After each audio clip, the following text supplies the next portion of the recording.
Itu keren. Kehidupan dalam rencana Tuhan. Seorang kakek berusia 89 tahun di dalam mobilnya dikejar oleh serombongan pemotor. Akhirnya dia tercegat lalu dikeroyok oleh sekitar 50 orang sampai mati. Kenapa? Itu karena satu orang meneriaki dia sebagai maling mobil katanya. Maka yang lainnya ikut mengejar, ikut terlibat, dan ikut menjadi sangat jahat. Padahal kakek itu berada di mobilnya sendiri.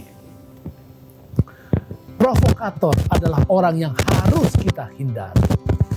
Karena dia mendorong banyak orang untuk melakukan sesuatu yang cenderung buruk dan jahat.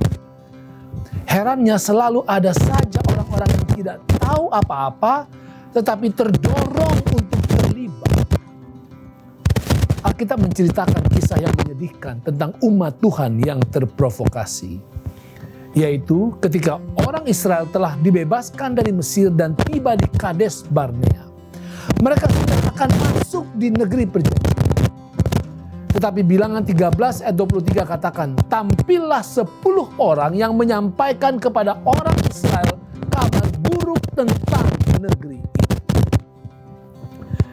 Mereka mengamarkan bahwa meskipun negeri itu subur dan baik sekali, tetapi penduduknya tidak akan bisa mereka kalahkan. Para provokator itu akhirnya berhasil menghilangkan iman mayoritas umat Tuhan. Umat Tuhan ketika itu menolak masuk ke tanah perjanjian, tempat perhentian. Saudara, hati-hati terhadap para provokator, penghasut, pemfitnah. Mereka adalah alat-alat iblis untuk kita kehilangan iman, untuk kita berhenti melakukan hal yang baik, dan untuk kita melakukan hal-hal yang jahat. Bayangkan, orang-orang Israel yang menolak masuk ke tanah perjanjian itu adalah orang-orang yang telah melihat Tuhan menghancurkan Mesir melalui tulah, memusnahkan tentara Firaun di Laut Merah, menyediakan roti dari surga dan air dari batu. Juga sebagai manifestasi kehadiran dan bimbingannya yang berkelanjutan melalui awan. Tetapi mereka bisa terprovokasi untuk tidak beriman, bahkan untuk mau berbuat jahat. Generasi padang gurun, generasi yang telah melihat pertunjukan kuasa Allah yang paling dahsyat, telah menjadi generasi simbol ketidaksetiaan. Saudara, awas, selalu akan ada provokator yang muncul. Pertanyaan, bagaimana bisa umat Tuhan terprovokasi oleh kejahatan? Ibrani 3 ayat yang ke-10 mengatakan, itulah sebabnya aku murka kepada angkatan itu dan berkata, selalu mereka sesat hati dan mereka tidak mengenal jalanku. Pertama, selalu mereka sesat hati.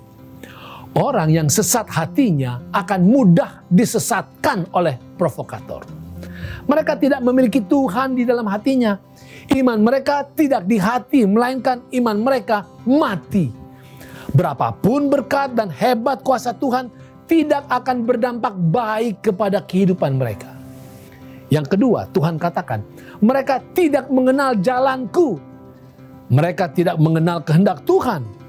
Ada orang yang berkata, pokoknya saya berprinsip, apa yang saya rasa benar itu akan terus saya pegang. Salah, saudara. Prinsip sejati didasarkan hanya pada kebenaran Tuhan.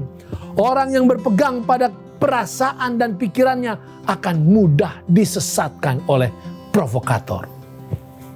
Saudara, Ibrani 3 ayat yang ke-12 katakan hal yang ketiga. Waspadalah, hai saudara-saudara. Umat Tuhan yang waspada tidak akan mudah disesatkan provokator. Berpikirlah cerdas, gunakan akal dan pikiran yang sehat sebelum bertindak apapun. Ibrani 3 ayat yang ke-13 katakan, tetapi nasihatilah seorang akan yang lain setiap hari. Saudara, biasakanlah untuk memberikan nasihat dan membicarakan hal untuk kebaikan sesama. Maka Anda tidak akan mudah terprovokasi. Karena kasih, kepedulian, perhatian yang tulus hanya akan menghasilkan kebaikan dan keselamatan kepada sesama. Itu keren.